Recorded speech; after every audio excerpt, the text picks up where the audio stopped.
gün pişman olup dönme sakın. Çünkü yollar eskisi gibi değil artık. Adımlarını silen rüzgarlar geçti buradan. Ve geçtiğin her yer şimdi bambaşka bir mevsim.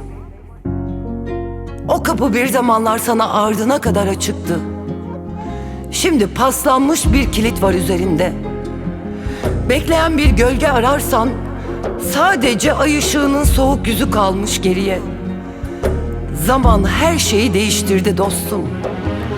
Ağaçlar büyüdü, gölgeleri değişti ve benim içimde o eski sevgiyi taşıyan hiçbir şey kalmadı. Dönme sakın.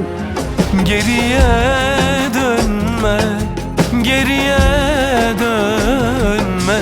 Ölüler dirilmez, geriye dönme.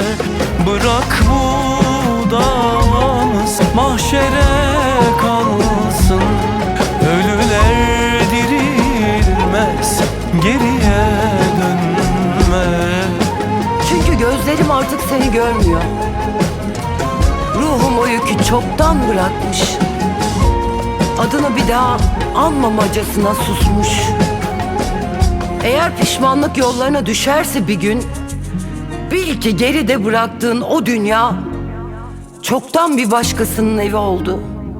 Senin için boş kalan ne varsa ben onları çoktan doldurdum. Dönme artık. Çünkü sana açılan her pencere kapandı. Ve o eski baharın kokusu şimdi sadece geçmişte kaldı.